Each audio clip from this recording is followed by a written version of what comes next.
former Commissioner for Health in Lagos. That's Dr. Segun Ogundimu. He actually thought we referred to him as the Commissioner. No, we didn't. Thank you for coming on this morning. Thank you very much.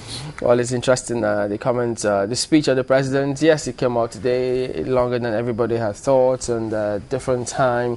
So a lot of people waited for it, and eventually when it came, so many aspects of it to pick. But the big question out there is, from what you've heard of that speech, do you think it matches in terms of the responsibility and the expectations of Nigerians with what they've done so far? Because at the moment, people are talking about shortfall in power, how they need to grapple with security. Did this speech, from your perspective, meet any of those needs of theirs? As a matter of fact, it caught me by surprise, because I'm one of the politicians, as it were, on the side of the people. And so I might say things that will hit hard on my own party. It's out of sheer disrespect for them. But you see, I really thought that I believe my president has not done enough before I came here. Now, when he reeled out all those things he has done, I was shocked. How? Why? Because I have not seen an effect of what he has said all through. But I must also submit very humbly that he's either the communication minister or the information minister is not doing a good job, or we're not feeling the effect for now. And that's the truth. Because he said a lot. A lot. I was surprised myself too that he's done so much, but that much has not been felt by the people. How can we make the people feel some of these? Because some of them can actually be felt by these people themselves, not even being told. And that is why some people say, well, empirical evidence is what they need for now, especially when you talk about electricity, when you talk about some other sectors. For instance, when the Apapa Oshodi, because you actually put that as one of the achievements of his administration. Right. Now, because leading up to port reforms in the country, you have to also clear up that road for you to actually get out of the port in good time. So people can actually see and verify that. But others, how can the people verify that? You see, when we talk about people having an effect on government, we're not talking about port congestion and the big picture. The smaller picture, what the people want to know. When you said, what do I feel about the speech? I speak for the people now, you understand me? But in the power sector, he has done so much, no doubt about that, from what he has reeled out. So much, 4,000 kilometers of transmission line and all that money spent on it. He has done so much. But the question is, have we felt it? That's what people are asking. And that was what encouraged people to say, you have not given us what we wanted at that lower level, and you want to increase the amount of the tariff. So I want to believe that looks like the people that surround Mr. President are not telling him exactly what the people feel about us in government. And that is very key. Very key. How does it work? Because you've also been in some governments. Yes. And, how does it happen? Because when they get in there, it looks as though, what shields them? What stops them from, what gets in the way of them getting to know what the people really feel? I think there's one thing that's missing. There's a missing gap there. What is it? When people are campaigning, just getting the entire country for votes, they do not know what is on the table. Will they have funds to finance what they are promising people? Just the local government chairman just says, I'm going to give you free water, free health, free this, free that. It's only when he enters, he now sees that, there's no money to do all this stuff. Then he becomes a liar. So what I want our president to inculcate from now is to surprise Nigerians. Don't promise Nigerians anything. Like one man said earlier on that he went through the past speech of the president and is holding him by those promises he made.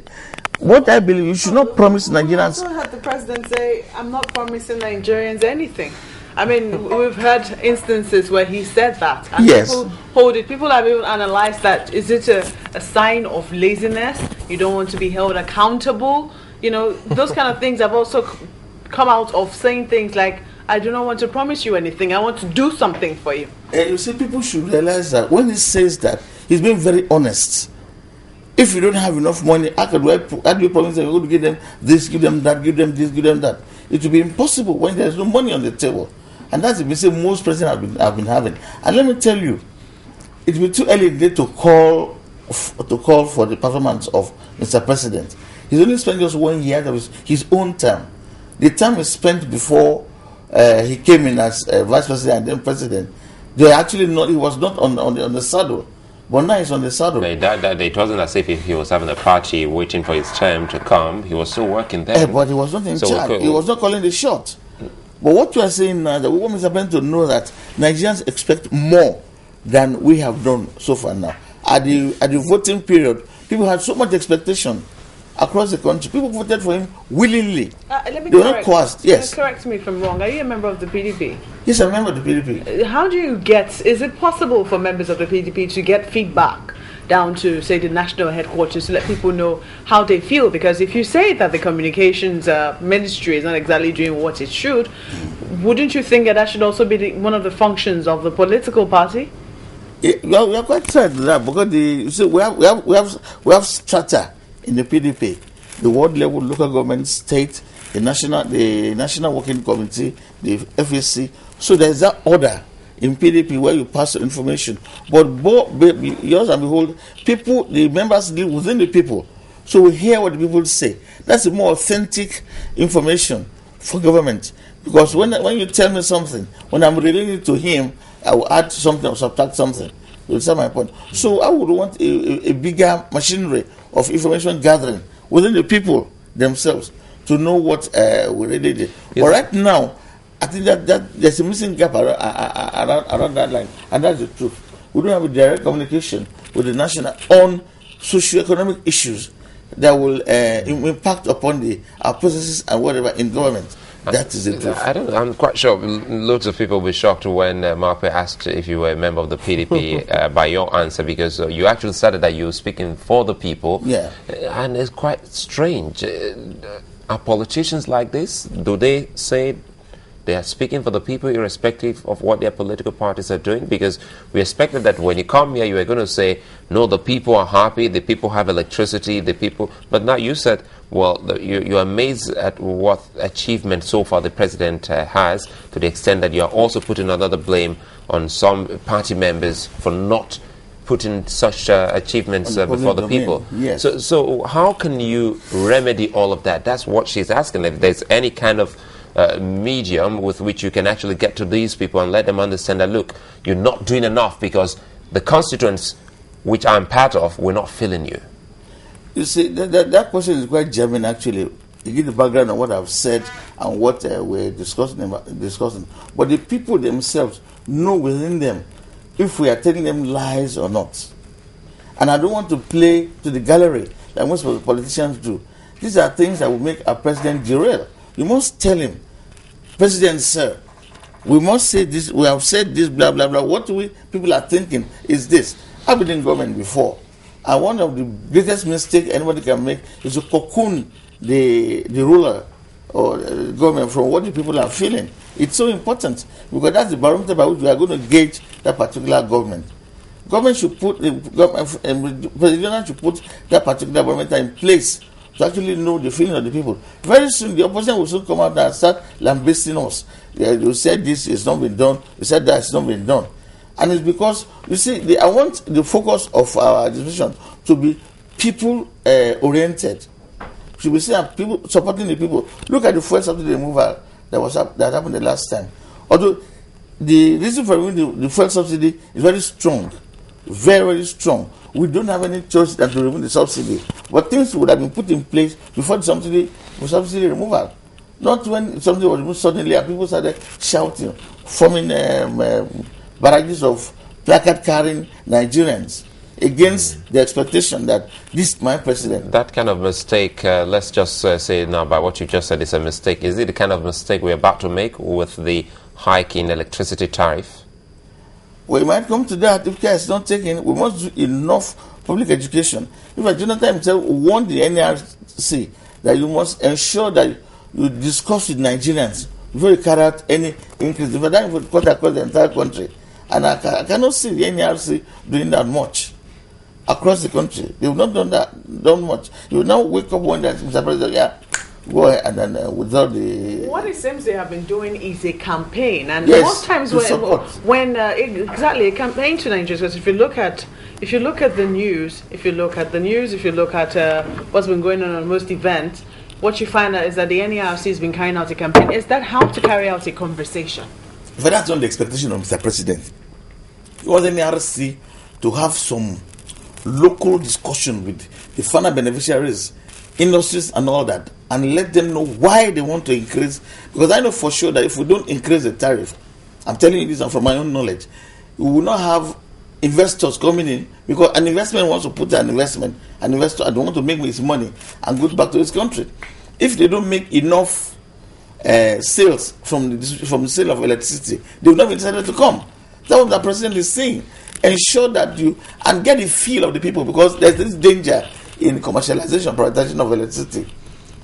It's going to be capital intensive? Not capital intensive. The owner of the company that's selling electricity, his main occupation is his profit.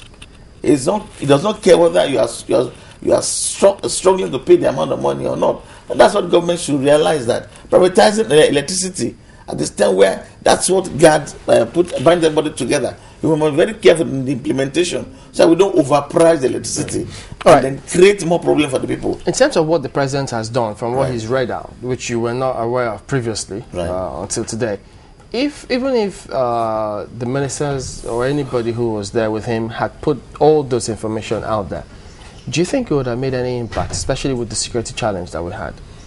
Honestly, it will have made a lot of impact, because Nigerians are very reasonable people. I can tell you this. They may be hard, but once look at the time of Murtala Mohammed.